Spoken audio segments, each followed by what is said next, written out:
Recording by Garrett Fitzgerald. Celephaïs by H.P. Lovecraft. In a dream, Kuranes saw the city in the valley, and the seacoast beyond, and the snowy peak overlooking the sea, and the gaily painted galleys that sail out of the harbor toward distant regions where the sea meets the sky. In a dream it was also that he came by his name of Kuranes, for when awake he was called by another name. Perhaps it was natural for him to dream a new name, for he was the last of his family and alone among the indifferent millions of London, so there were not many to speak to him and remind him who he had been.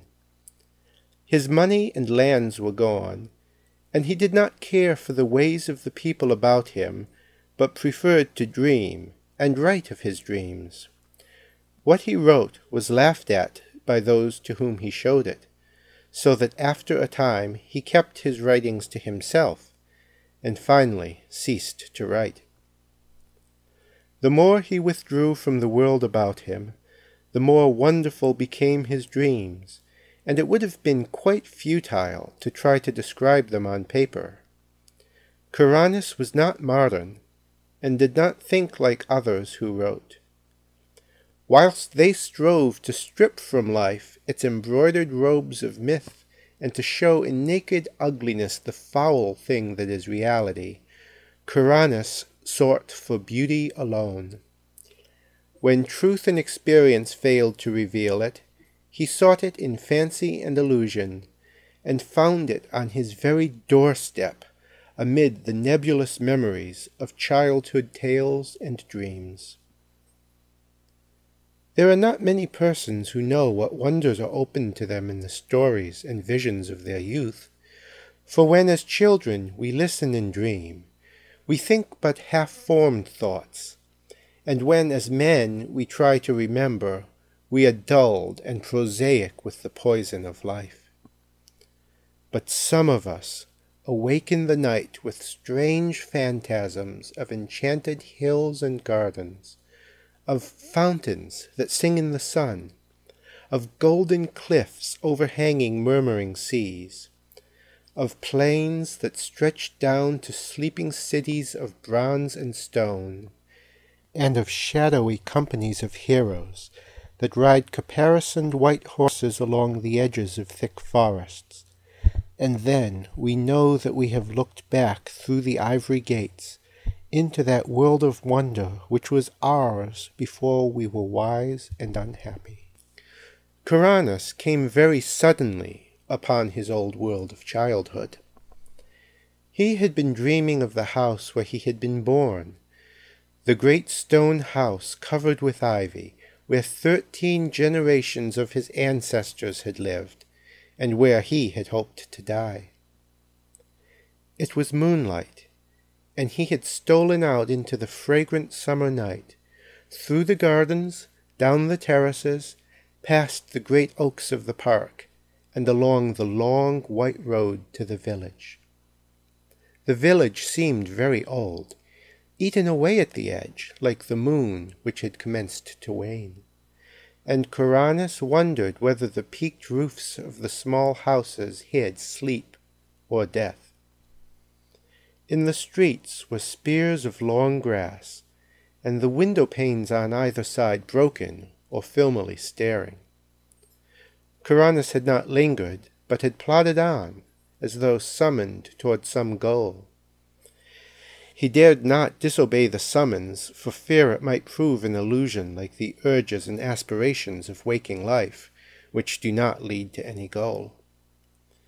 Then he had been drawn down a lane that led off from the village street towards the Channel cliffs, and had come to the end of things, to the precipice in the abyss, where all the village and all the world fell abruptly into the unechoing emptiness of infinity, and where even the sky ahead was empty and unlit by the crumbling moon and the peering stars.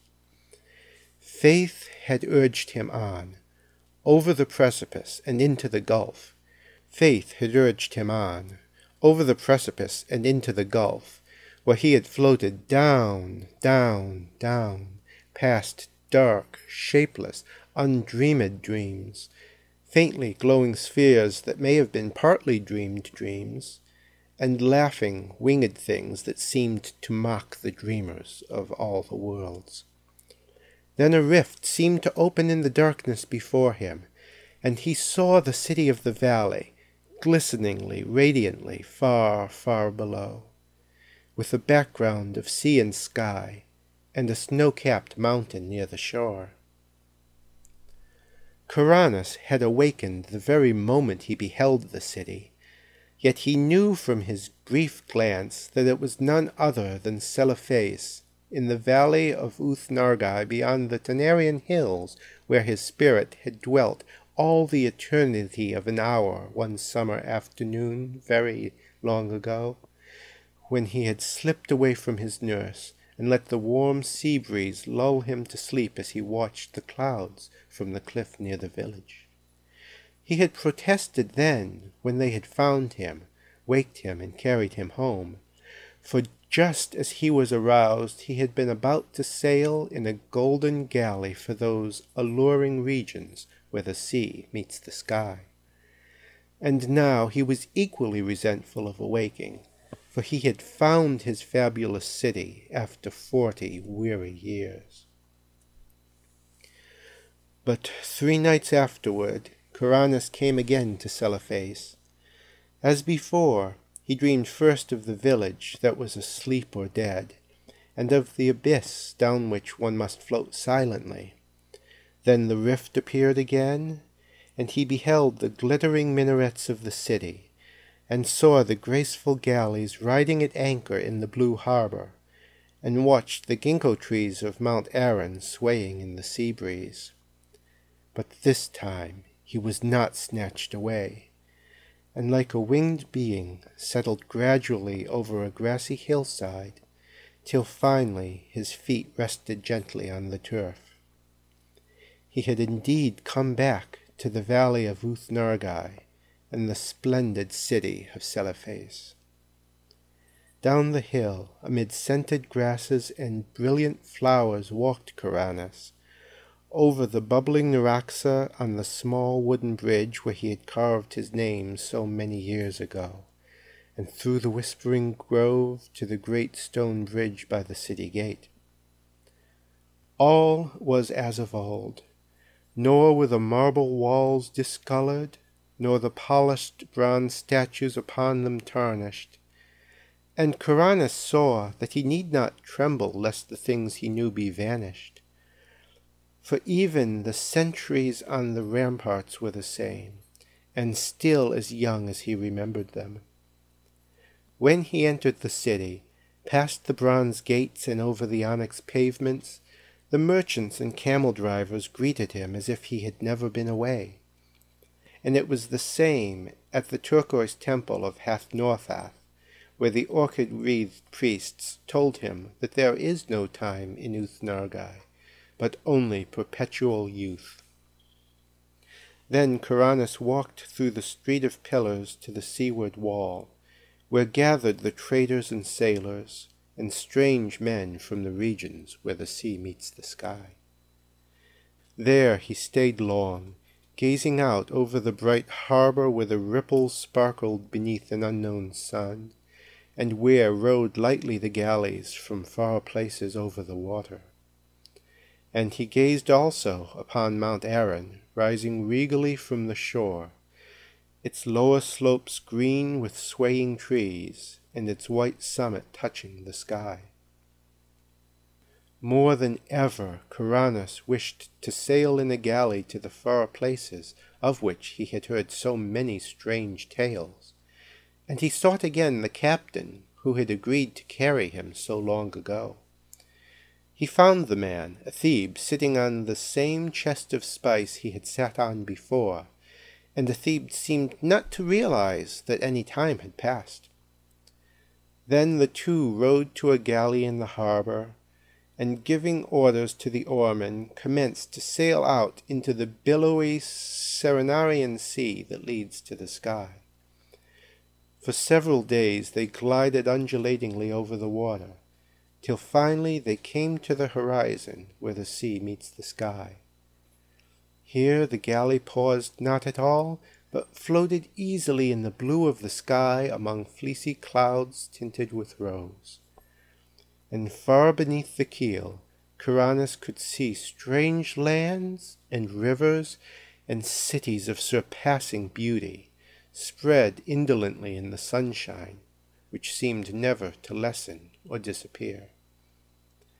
At length Thebe told him that their journey was near its end, and that they would soon enter the harbor of Seranian, the pink marble city of the clouds, which is built on that ethereal coast where the west wind flows into the sky. But as the highest of the city's carven towers came into sight, there was a sound somewhere in space, and Kuranes awaked in his London garret.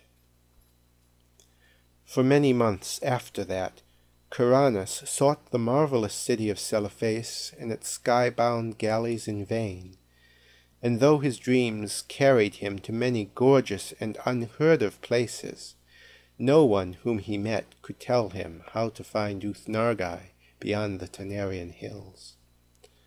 One night he went flying over dark mountains where there were faint, lone campfires at great distances apart, and strange, shaggy herds with tinkling bells on the leaders. And in the wildest part of this hilly country, so remote that few men could ever have seen it, he found a hideously ancient wall or causeway of stone, zigzagging along the ridges and valleys, too gigantic ever to have risen by human hands, and of such a length that neither end of it could be seen. Beyond that wall in the grey dawn he came to a land of quaint gardens and cherry trees, and when the sun rose he beheld such beauty of red and white flowers, green foliage and lawns, white paths, diamond brooks, blue lakelets, carven bridges, and red-roofed pagodas, that he for a moment forgot Celephaïs in sheer delight. But he remembered it again when he walked down a white path toward a red-roofed pagoda, and would have questioned the people of this land about it, had he not found that there were no people there, but only birds and bees and butterflies. On another night, Kuranes walked up a damp stone spiral stairway endlessly, and came to a tower window overlooking a mighty plain and river lit by the full moon. And in the silent city that spread away from the river bank he thought he beheld some feature or arrangement which he had known before. He would have descended and asked the way to Ulthar, had not a fearsome aurora sputtered up from some remote place beyond the horizon, showing the ruin and antiquity of the city, and the stagnation of the reedy river, and the death lying upon that land, as it had lain since King Kynaratholis came home from his conquests to find the vengeance of the gods. So Kuranes sought fruitlessly for the marvelous city of Celephaïs and its galleys that sailed to Seranian in the sky, meanwhile seeing many wonders, and once barely escaping from the high priest not to be described, which wears a yellow silken mask over its face, and dwells all alone in a prehistoric stone monastery in the cold desert plateau of Leng. In time, he grew so impatient of the bleak intervals of the day that he began buying drugs in order to increase his periods of sleep. Hashish helped a great deal, and once set him to a part of space where form does not exist, but where glowing gases study the secrets of existence. And a violet-colored gas told him that this part of space was outside what he had called infinity. The gas had not heard of planets and organisms before, but identified Kuranes merely as one from the infinity where matter, energy, and gravitation exist. Kuranes was now very anxious to return to minaret-studded Celephaïs, and increased his doses of drugs. But eventually he had no more money left, and could buy no drugs. Then one summer day he was turned out of his garret, and wandered aimlessly through the streets, drifting over a bridge to a place where the houses grew thinner and thinner. And it was there that fulfillment came, and he met the cortege of knights come from Celephaïs to bear him thither forever. Handsome knights they were, astride roan horses and clad in shining armor, with tabards of cloth of gold curiously emblazoned.